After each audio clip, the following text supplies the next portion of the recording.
आपका आज बहुत बहुत स्वागत है। मैं विवेक बिंद्रा, मोटिवेशन स्पीकर और बिजनेस कोच। रितेश अग्रवाल का ओयो 25 साल के जेंटलमैन, 93 में जन्म लिया, उड़ीसा के कटक में। कहते हैं केमती अच्छंती है, कम ऑन, भालो अच्छंती। ये उड़िया लड़का 13 साल की उम्र में दुनिया भर में घूमना शुरू कर दिया इसने। पढ़ाई में बहुत मन नहीं लगता था। बचपन में एंटरप्रेन्योरशिप वर्ड सुना, एंटरप्रेन्योर बनूंगा, क्या बनूंगा मीनिंग नहीं मालूम था, लेकिन बच्चे क्लास में इंप्रेस हो गए, अरे एंटरप्रेन्योर बनेगा ये, हाँ। और तब से ये पीछे पड़ गए शब्द के। ट्रैवल करते करते, ट्रैवल में इनका इंटरेस्ट था, होटल में नहीं था, लेकिन इंसिडेंटली एक्सीडेंटली इस बिजनेस में घुस गए, क्योंकि शुरू के दौरान ये देखते थे कि जो सस्ते होटल थे उनके वॉशरूम गंदे, वॉश बेसिन और भी गंदे, गद्दे चादर उससे भी ज्यादा गंदी, customer experience check in checkout पे बहुत ही गंदा। ये सोचे कि क्यों नहीं एक बड़ी प्रॉब्लम को सॉल्व करते हैं। इंडिया में जितना बड़ा बिजनेस है, लगभग उसका 50% बिजनेस ये चाइना में भी बिल्ड कर चुके हैं। मिशन बनाया, create great living spaces for a common man. Great living space और कॉमन मैन दोनों अलग अलग चीजें हैं, दोनों एक साथ नहीं आ सकती, वो साथ में लाना थोड़ा मुश्किल था। 2012 में ओराइवल स्टेज प्राइवेट लिमिटेड नाम की एक कंपनी की स्थापना करी। छोटे बच्चे थे, टीनेजर थे, गुड़गांव के हुड्डा सिटी सेंटर चले गए। वहां जाके एक होटल वाले को बोले, देखो भैया आपका होटल चल तो रहा नहीं है, इसमें लोग आ तो रहे नहीं है, कमरे खाली पड़े रहते हैं, ऐसा करते हैं मैं आपको कमरे किराए पे चढ़वाता हूं, उसमें कुछ कमीशन मुझे दे देना। तो मालिक ने बोला, जा बेटा जा, बहुत साल हो गए मुझे काम धंधा करते। लोगों को विश्वास नहीं था, छोटा बच्चा था ना ये, लेकिन इसने उन्हें बोला कि देखो अगर लॉस हुआ तो मेरा, प्रॉफिट हुआ तो आधा आधा। होटल की एक्सपीरियंस, बाथरूम, बेड, चादर, टॉयलेटरी, लेमिनिटी, साफ सफाई, उसको अच्छा किया। वहां से मेहनत चालू करी, लेकिन बड़ा महंगा पड़ रहा था उनको, तकलीफें पड़ रही थी। वहां से इन्होंने सोचा कि मॉडल को स्केल अप करना है तो टेक्नोलॉजी चाहिए, और वहां से इसके बाद उन्होंने ओयो की स्थापना करी। ओयो का मतलब ऑन योर ओन। पहली सक्सेस स्ट्रैटेजी क्या है? Asset light strategy. क्या मीनिंग हुआ इसका? इन्होंने ध्यान से देखा, अनब्रांडेड होटल्स बहुत सारे हैं, ये एक बड़ा यूनिवर्स है अनब्रांडेड होटल्स का। उन सारे अनब्रांडेड होटल्स को एक ब्रांडेड इकोसिस्टम में अगर ला दें तो मजा आ जाएगा। ये सोचते थे किसी मॉल के पास हो होटल, कि रेलवे स्टेशन के पास हो, एयरपोर्ट के पास हो, किसी कॉर्पोरेट हब जहां पे बहुत एम्प्लॉयबिलिटी है उसके पास हो, ताकि होटल तुरंत पिकअप कर जाए। और उसके बाद इन्होंने धीरे धीरे ये समझना शुरू किया कि दुनिया की जितनी बड़ी होटल चेन्स हैं, ये सबका फोकस है उन होटल्स पे जहां 100 से ज्यादा कमरे हों, और 90% से ज्यादा होटल ऐसे हैं जिनके पास 100 से कम कमरे हैं। 10% होटल ऐसे हैं जिनके पास 100 से ज्यादा कमरे हैं। वो 90% होटल्स पे कोई ध्यान नहीं दे रहा था। इस बात को जरा पकड़िएगा मेरी, वो मार्केट जिस पे कोई ध्यान नहीं दे रहा था, वहां पे इन्होंने ध्यान दिया। एक 4 स्टार होटल बनाने में 60 करोड़ लग जाता है, एक 5 स्टार होटल बनाने में 125 से 150 करोड़ लग जाता है, और उसके बाद प्रॉफिट निकालना मुश्किल हो जाता है, उसमें ROI आता नहीं है। ये सोचे मैं होटल बनाऊंगा नहीं, बने हुए होटल के साथ पार्टनरशिप करूंगा, और खासतौर से उन पे काम करूंगा जो 100 से कम कमरों वाले छोटे होटल्स हैं, क्योंकि उन पे कोई ध्यान नहीं दे रहा। और वहां से 1000-2000 रुपए प्राइस पॉइंट वाले कस्टमर को delightful great consumer experience create करके दूंगा। और इससे आता है मेरा second point, end to end responsibility for customer experience. ये क्या कहते हैं? एंड टू एंड मतलब शुरू से आखिरी तक सारी जिम्मेदारी कस्टमर को खुश करने की मेरी है। आप होटल के मालिक हैं, आपको टेंशन नहीं लेना, अब मैं करूंगा। अच्छा, तुम कैसे करोगे यार?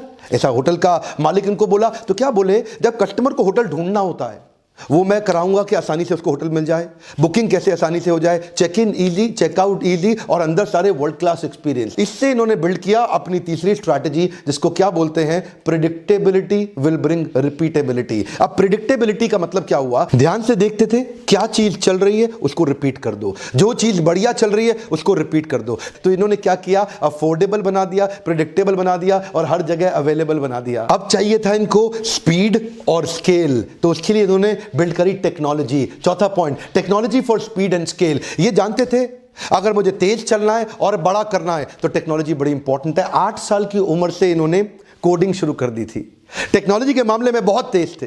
ये जानते थे, इन्होंने मोबाइल ऐप भी ऐसा बनाया कि 3 क्लिक 5 सेकंड कमरा बुक। इनकी अपनी टीम है, हर जगह एक मैनेजर होता है इनका, हर देश में जहां जहां इनका ओयो चल रहा है वो एक अपना क्रिप्टॉन मोबाइल ऐप यूज करता है, जो इनका इंटरनल ऐप है।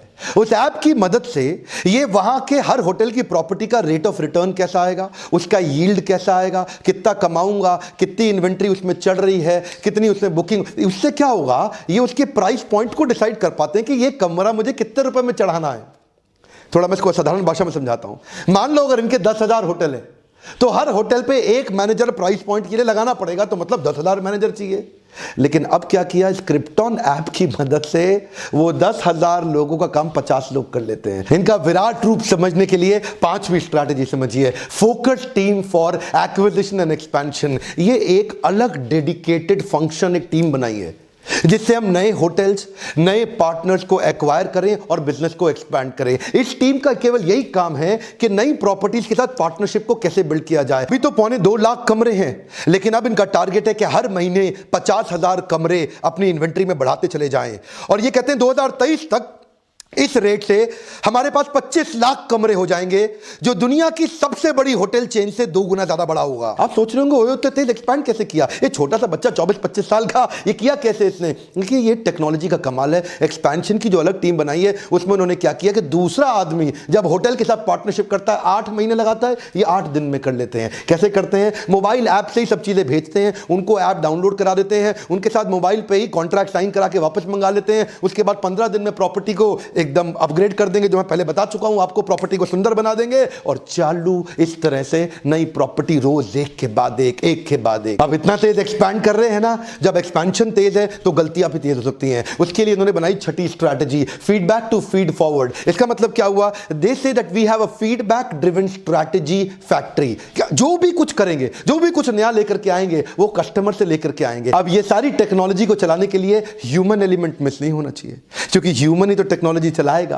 तो उसके लिए इन्होंने बनाई 7वीं strategy, lowest attrition with continuous training. ये अपनी टीम को इतना ट्रेन करते हैं, इतना इंस्पायर एंगेज करते हैं कि 25 स्किलिंग इंस्टीट्यूट बना दिए ओयो ने, 25 ट्रेनिंग सेंटर्स बना दिए अपने लोगों के लिए ओयो ने।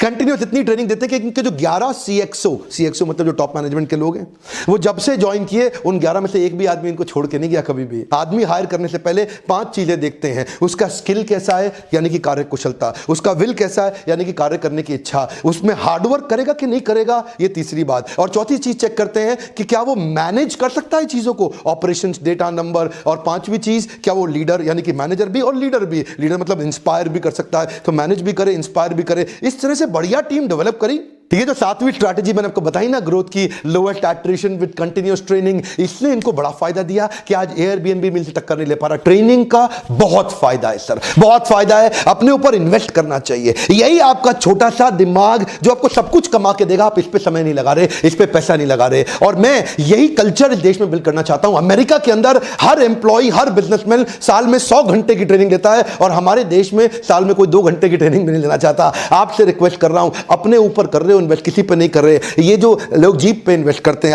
अपने पेट के ऊपर इन्वेस्ट करते हैं, अपनी जनेंद्रियों पे इन्वेस्ट करते हैं, अपने बाहरी शरीर पे इन्वेस्ट करते हैं, इस पे नहीं करते।